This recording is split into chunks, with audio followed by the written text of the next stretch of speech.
Built in the 517 is a podcast about the people who make our local business community what it is. In each episode, host Katrina Hofstetter sits down with business owners from across mid-Michigan to hear their stories, their challenges, and what it really takes to build something from the ground up. The show exists to spotlight local leaders, support small businesses, and strengthen the connections that keep our communities thriving. Here's your host, Katrina Hofstetter. All right, welcome. I am Katrina Hofstetter, your host, and this is Built in the 517, the podcast that brings stories that inspire you, encourage you, and introduce you to maybe your next favorite local business.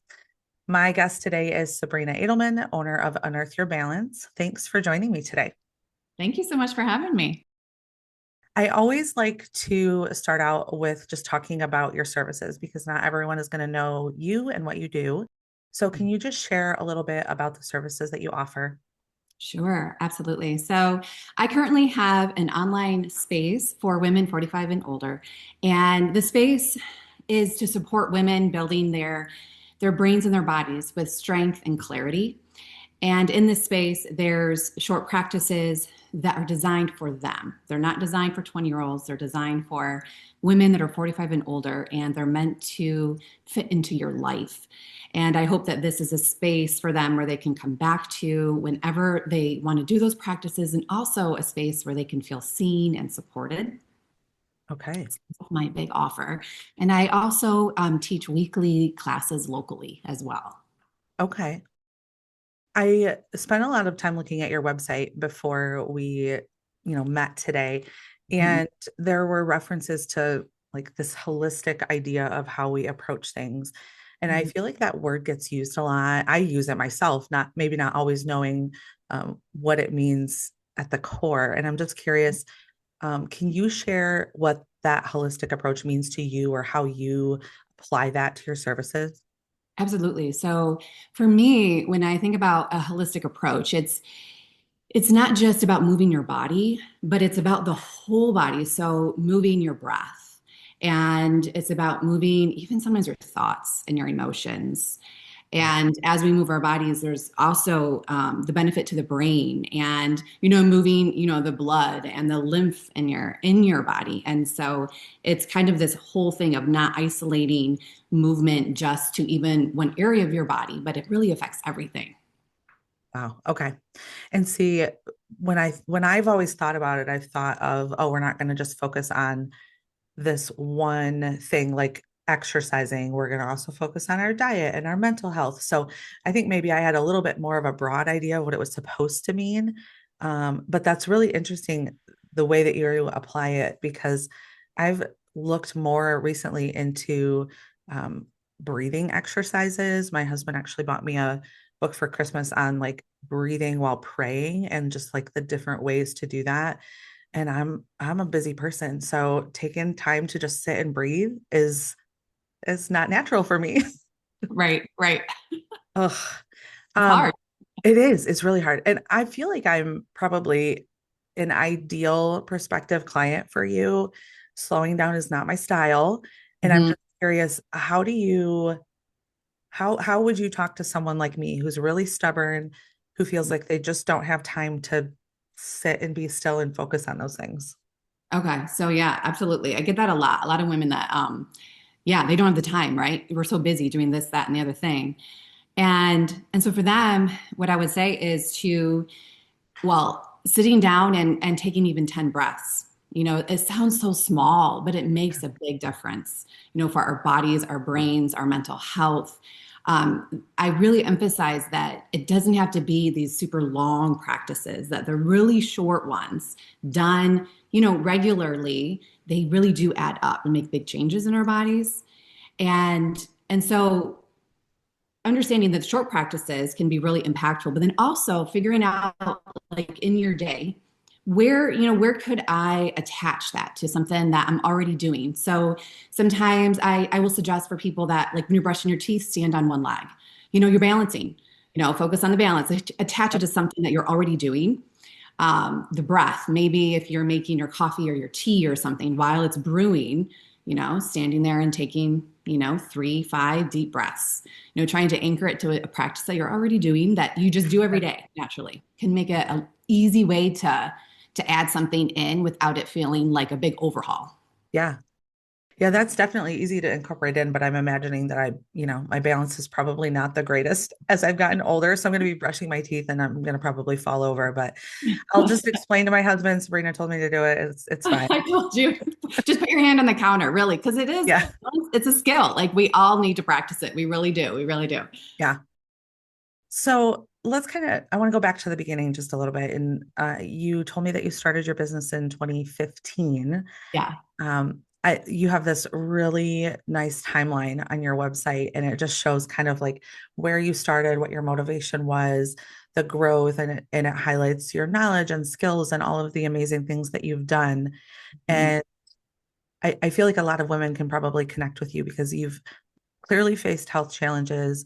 And if I caught on to what you were trying to say, you were maybe dismissed or kind of pushed off by some providers, and you just wanted to find solutions. So, as you've gone through this journey, what do you think has been or has had the biggest impact on your overall health?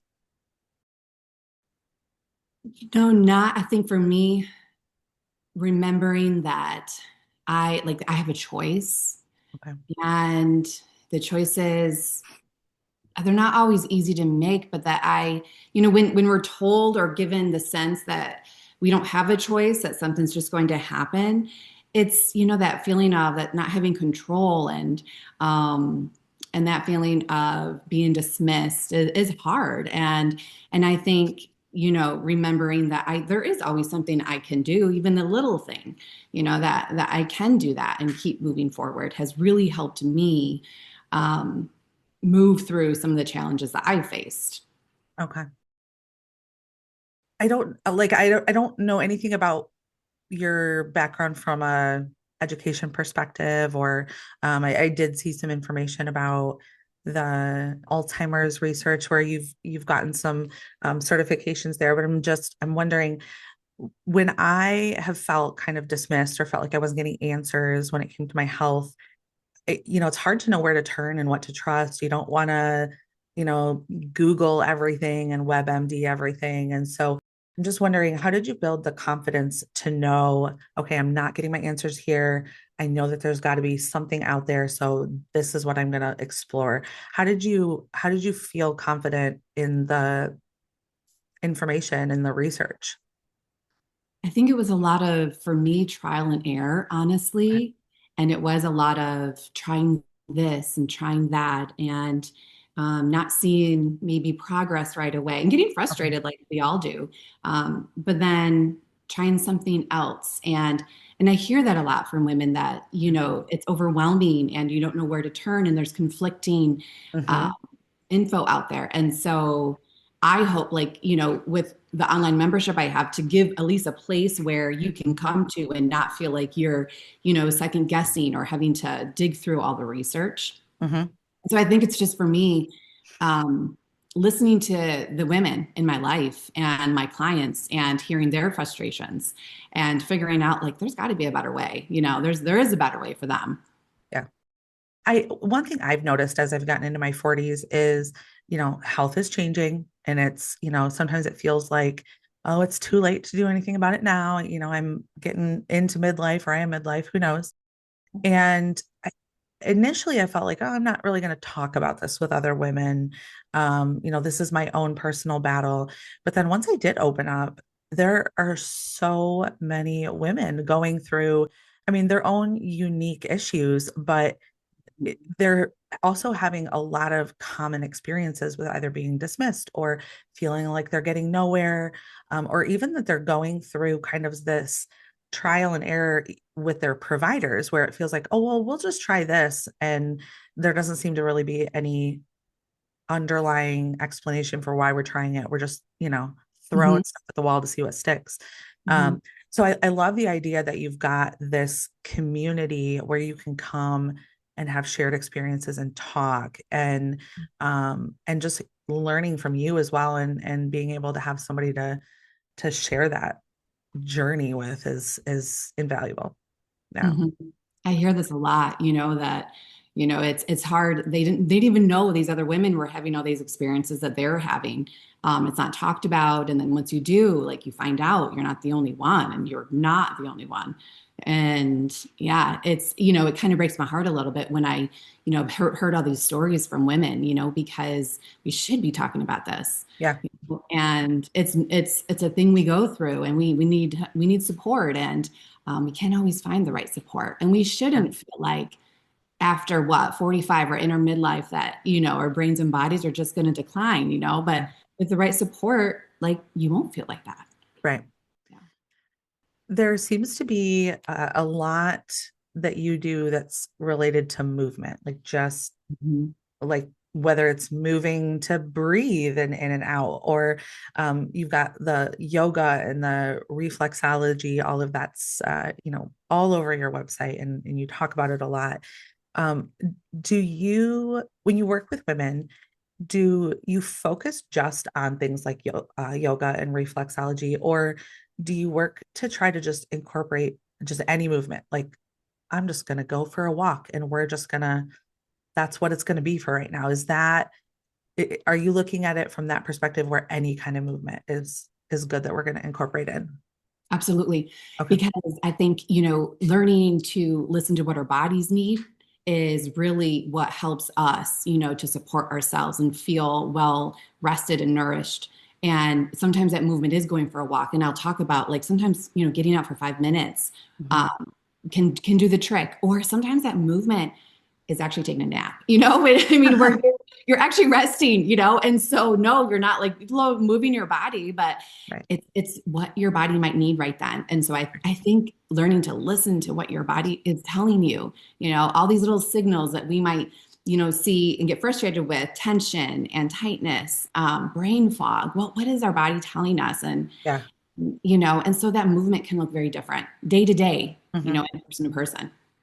Yeah. And I think sometimes for me, I've gotten so caught up in all of those things that you get to the point where you don't even know what to do. The most simple idea of just getting up and walking around or going to take a nap, sometimes it doesn't even come to you because you're so caught up and lost in the frustration of how you're feeling. Absolutely. Yeah. So, you offer all of this through the online community, and has it been like that since 2015 when you started? No, Okay. my business has really changed and evolved. When I started in 2015, I'd been teaching, weekly yoga classes for a couple years at that point, and I was doing reflexology and some of the aromatherapy and more one-on-one. Okay. And COVID hit, Yeah. and then like many, it changed things, and it really forced me to look at my business. It was a good thing for me, honestly. And I was doing all the things, too many things. And so I really decided, what do I want to focus on? And after talking to so many women, over those years and hearing what they're saying, that's when I decided to really narrow my focus. Okay. And yeah, into movement. And this online membership is more of a recent. I just launched it last year. So it's a newer offer that I have too. Okay. And that's the Confident and Clear Collective, right? Yeah. Why don't you talk a little bit more about that? Just kind of how does that fit in with everything that you're doing? And how do you see this really helping women? So talking to the women in my life and my clients, I'm always trying to figure out like, how can I best serve them? And like I said, I do weekly classes, but also there's a lot of women that want more ongoing support, and they can't make it maybe 2-hour-long classes or other ways of finding some kind of practices they can fit into their life. And so this was, my solution for that is a space where, there is community there is discussion there. And also I have a video library, and it grows every single week. And you can go in and choose a video if you like. They're all, organized by category. But then I also have a monthly focus. So for January, it's about, like restoring and coming back to what supports you. And so for those women, sometimes they don't want to make another decision, after making all these decisions all day long. So they can hop in and go to the day of the month and just do that video without having to decide. And for those women that are coming in and don't really know where to start, I have a 6-week program for them just to work their way through, because a lot of it is we need to reframe how we're looking at movement, and as we get older, and this idea that we don't have to feel like all we can do is decline. You know, there are things that we can do. You know, we don't have to listen to that message. Yeah. So the women that are coming into this confident and clear collective, do you find that they are forming relationships with each other outside of that? Are we like, we've got this little community out there now that's not just online? Starting to, it's a Okay. small, you know, since I launched it recently, it's a smaller community right now. But some of the women, you know, they have been in my circle, you know, they've known about me for a while. And so they do know about each other too. And sometimes they'll talk, you know, they'll talk about the collective. And so, yeah, so I definitely think they're starting to, and I'm hoping that that can grow, you know, as the community grows. Yeah, I just was curious because I'm the type of person that, because I'm so busy, I need the accountability. And I don't know, I'm sure I'm not the only one, but I don't know how accountable I will, or I don't know how well I will feel like I'm being held accountable in an environment like that where it's virtual. And I just wonder, being part of that community, would I form relationships and would I see those women outside? I see you sometimes once a week, and ideally that would help keep me accountable on things. But I'm just curious, how that adds on some support for women if they're already working with you on other things. Yeah, I think that, I have in the space, there's some threads. And so I encourage those that want to interact in those threads, they can, though there's no pressure to. And I can see that there's some that just kind of come in and, kind of look through, maybe liking some of the posts, and it's okay that they don't comment. Like they just, they can just hop in there and look at that. And hopefully that gives them, a little oomph maybe. And I'm hoping in the future, it's a membership where it's created based on feedback from the women in the membership. And so whatever they are looking for, I like to provide. Okay.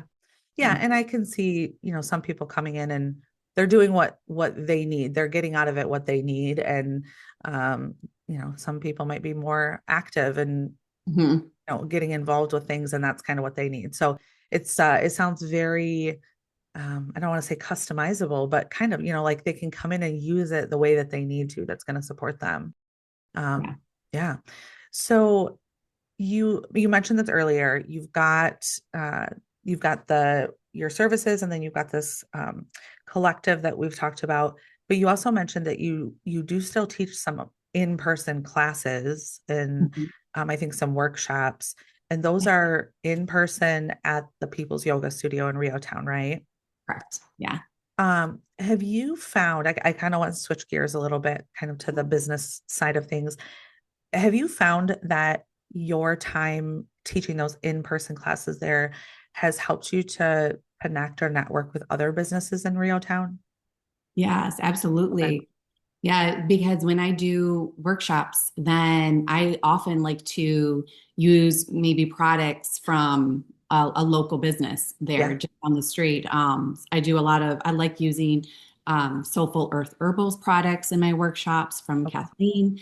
And yeah, so I love doing that. I love collaborating that way. Okay. Yeah, I just wonder, it's hard to be mostly in this virtual environment and, trying to get out and network and not just grow your business, but grow those relationships, because those are really helpful for business owners. And I just was curious how that process has gone kind of post COVID and being not out there in the community as much. And you and I met in the Lansing Ladies League, unless we met before that and I just completely forgot.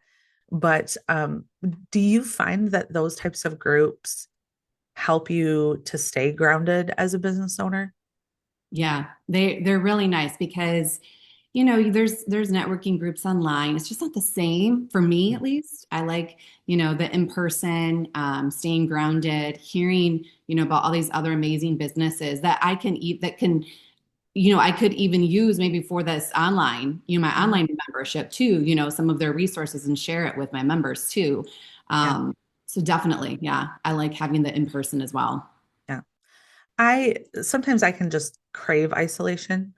And I get real comfortable being in my little bubble. And we do go out and meet with clients, but we have a home office. So I can kind of be a homebody sometimes, but that networking has been about that connection side for me and building the relationships. And obviously, like you said, being able to connect with people that I might be able to direct my own clients to. Um, what would you say has been your biggest takeaway in networking, not just with Lansing Ladies League, but just in general? Oh, wow. I'm always inspired when I hear all these amazing businesses that, in our group, that the women that they have and the resources. And I guess my biggest takeaway is just the connections are so important to me. And, maybe right away we may not be, sharing resources, but I really think that, there's always, opportunity for collaborations. Yeah. And that's what I love. I love thinking about and want to work towards. Yeah. And I there's something special about collaborating with other women and like supporting each other and building each other up. I love it. Mm-hmm. Not to put a damper on things, but what kind of hurdles have you faced as a business owner that maybe you could share about and inspire other women to, if they're in the same position you were in before, how do you push through and get over that? Well, I'm a solopreneur, so it's just me. Yep. And, I hope to, have assistants and have a very small team at some point. But it can be a lot. I think, starting a business, I just kind of started it and it was time for me to have a pivot in my career. And but it's hard. It's not, it's not easy. I think it's really rewarding.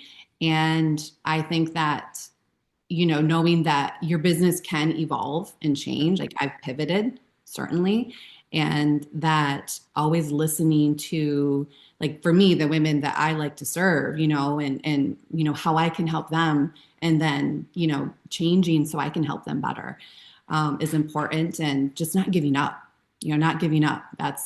Yeah, it's hard, but not giving up. Yeah.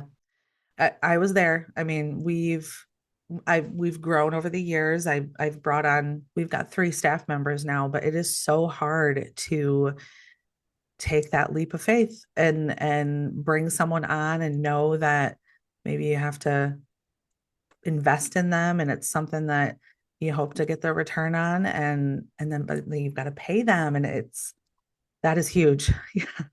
Yeah, I imagine. Any business that's gonna grow beyond them, the solopreneur is gonna have to go through that. So whew, you kind of already hinted at the next thing I was going to ask you about, but you said that you'd hope to bring on some assistance and kind of expand in that way. What does the future hold for you? Do you have, beyond being able to bring other people on, are you looking at adding on any other services, or do you think you'd ever go back to being out and having a storefront and having a brick and mortar location? Right now, I would say right now, my goal moving forward is to grow, my online space, the collective, and to do it so well so the women feel so supported, and so seen. And so that's my focus right now. Okay. And then beyond that, I still love, teaching some in person, teaching, I do some private sessions and workshops. And so I don't right now see myself going totally to a brick and mortar, having an office space. Okay. Yeah, because I want to really focus on the growing this online space and making it really work for the women. Okay. All right. Yeah. Do you have any events coming up that you want to share about? Let's see. The events, there's no special workshops coming up right now, but I have my schedule for those that are local that want to come to a weekly class. It's on my website.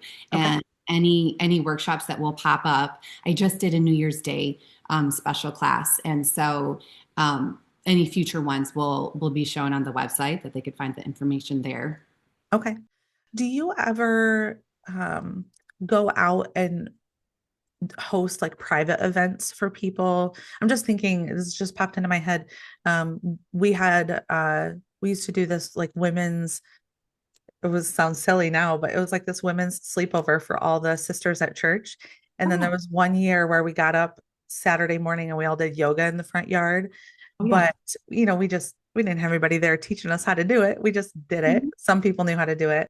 But have you ever been asked to go out and do like a corporate type of a event?